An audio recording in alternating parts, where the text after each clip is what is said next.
Whoa. I said, whoa. What's good with y'all boys, man? I'm back with another Kidd Reaction day. What's good, family? How y'all feeling out there today, bro? Now, look, man, I got a cool little video for y'all today, man. Cool little video, man. The Squid Game, bro. If you haven't seen Squid Game, go and see it, bro. Go and see it. It's on Netflix. I actually just finished it up this weekend, bro. And I had a lot of clues. I had a lot of, you feel me? What the hell is going on? You feel me? So look, man, this video is actually the Squid Game every ending clue. You feel me? Spoiler, things you miss and hidden details, bro. Feel me? I'm kind of excited, bro. I was so interested in the movie, bro. It definitely was amazing. It was different, bro. It was different, so I definitely like it, man. Whoever made it, whoever created it, bro. So if y'all new to the channel, bro, don't forget to like, comment, subscribe, man. Let me know how y'all feel about the movie. Let me know what y'all think, bro. Let me know. All right, let's get straight into the spoiler alert, bro. And one thing, why they had to kill the old head, man? The old dude inside the movie, bro. Why they had to kill my man? Let's get straight into it. Players in Squid Game. Okay, so did you know that the players in Squid Game could have actually seen what games they'd be playing before they even played them? Between the matches, the characters were all placed into a room filled with bunk beds, and though this seemed just like a rest area, if you look at the walls, they're actually filled with significant markings. As the beds get slowly stripped away, it's revealed that these paintings are actually all of the games that the players would be playing throughout the tournament. Wow. First is red light, green light. There's also the honeycomb game, tug of war, the glass hopping one, the three at the table, and lastly the titular Squid Game. Wow. How did you find that out, my guy? My man didn't even watch the movie, bro. My man was only paying attention to details. That's wild. The series itself is filled with clues to the eventual reveals, and this is also the case with the player who's behind the entire thing. It's absolutely mind-blowing, and throughout this video we're going to be breaking it all down, but I just want to give a huge spoiler alert for the series. If you haven't checked it out, then this is your chance to quit playing, but if you want to continue, then I hope you thumbs up the video and also subscribe to the channel. Definitely get a like, With out bro. of the way, thank you for clicking this. Now let's get into Squid Game. Okay, so at the end of Squid Game, we learn that it was Ilnam all along. Hold on, bro. He invented the games as a form of entertainment for him and his rich buddies who had become bored with life. We learn that he had actually got involved in the one that we see in the show because he was dying and wanted a final bit of fun in his life before it was too late. The ending was absolutely incredible, and the scene had Ji-hun saying goodbye to the character as he lay on his deathbed. This last meeting actually reflected their first one, in which he too encountered the character as he sat in a bed. It was a pretty big twist that pulled the rug out from under your feet, but eagle-eyed viewers might have spotted early on that there were several clues pointing towards his true identity. Oh. The first one is that he is number one, the very first player. If we look at the subtext of the series, Ji-hun is the final number, and throughout we watch as he very much works his way to first place, aka Ilnam. In the final episode, he's left as number one. He inherits a large portion of the character's fortune and comes face to face with him in one of the final scenes. One is symbolic on a number of levels, and because it's the first place, it also hints to us that Ilnam is number one and that he's the one controlling everything. In episode 5... Wow. I'm not even gonna lie, bro. One of my questions is, bro, that's wild. That's actually amazing that he said that, bro. And one of my questions is, why would they even let my man get in the game? Even though he number one, bro, it was hard for him to keep up with anything. You feel me? My man was saving his life all the time, the dude with the long hair, the main character for real. I wouldn't have got him in there. But the whole time he run the game, but he wind up dying. Feel me? So that's kind of interesting to me because I figured that he'd be the one that lived, come out at the end like, oh, I was the one controlling the whole thing. That's just my opinion, bro. Let's get back into it. Hwang Jun-ho sneaks through the compound, and he eventually finds a storage room with files on all of the games that have happened over the decades. Upon opening the 2021, the first player there is actually number 2, and Ilnam's profile is completely missing. There is no file for number 1 because he doesn't need or want to keep a record for himself. The other players in the game also somewhat hint towards us that something is off with Ilnam, and though it's not too obvious, when you really think about it, he wouldn't be someone that would be selected for the process. Everyone else in the Squid Game is roughly the same age, whereas he's extremely elderly. Right. He's also dying of a brain tumor, and thus even if he did win the life-changing money, it wouldn't last that long. Though he gives his reasons as to why he wants it, from what we know about the games and the players that have been selected in the past, they're all roughly between 20 and 40, and he's a complete outlier in all of this. Now the games themselves are also major giveaways too. Throughout the series we watched as he said they were all things that he'd played as a child, and in retrospect it becomes blatantly obvious that he selected them himself because they're what he knows. Right. On repeat viewings it's clear the first thing they play is red light, green light. Whilst the other players are absolutely terrified for their lives, he gleefully struts about whilst the Terminator's back is turned. Yo, and that's the thing that got me. My man was happy the whole time, bro. I'm like, yo, when I first seen it, and Shorty was out there taking people out the game like she got a shotgun. Bow, bow, bow. Like, yo, this is serious. I'm like, yo, this stuff not no game, bro. Bro. And look, man, you know what would have been funny about this movie? One thing that would have been funny about this movie, bro, if they would have had a black guy in there, bro. Oh my gosh, bro. You can't sit up here and tell me that wouldn't have been hilarious. Can't.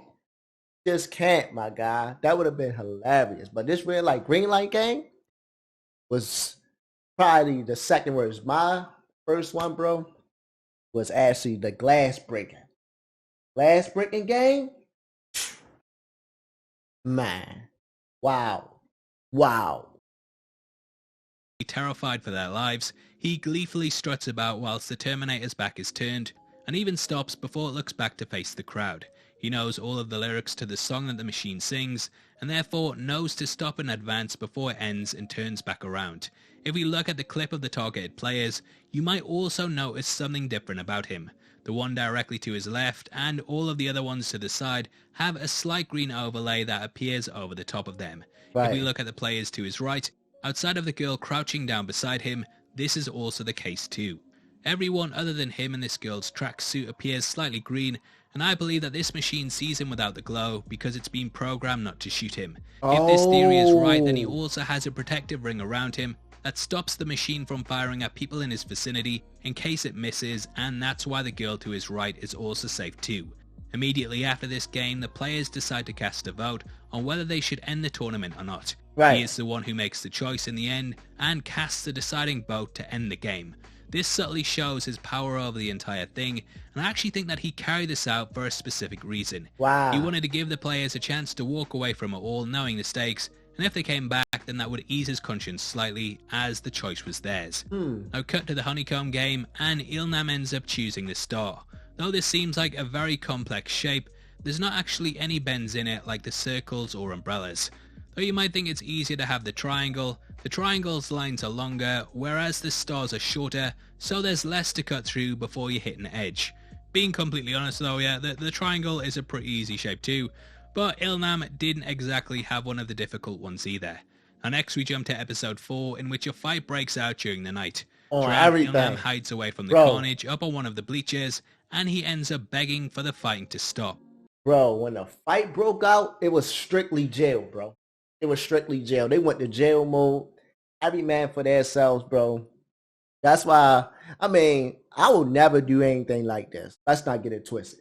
But if I had a choice, bro, I'm not making no friends. I'm not cool with nobody or nothing, bro, because it's like eventually something is going to happen where though you're going to have to go at your main guy. And I think it's wild that it was only one person that won. I thought it could be like at least like 10 or 15, bro. I thought that was crazy. Let me know in the comment section what y'all think, bro. Up until this point, it seemed like the front man was completely in control. He immediately sends the guards in because Ilnam requests it. Right. Another clue is that his bed is the only one that isn't flipped, and this is because the guards likely know who he is. Next, they play a game of tug of war, and because of their players, it seems like Ilnam's team are about to be sent to their deaths. However, he is the one who tells them how to win, and because of his guidance, they easily beat the much stronger team. Ilnam had clearly played the game hundreds of times before and knew the best strategy to take. Any team with him was destined to win, and the fact his strategy works definitely proves this. The final game in which he takes... Hold on. Go back to the tug of war, bro.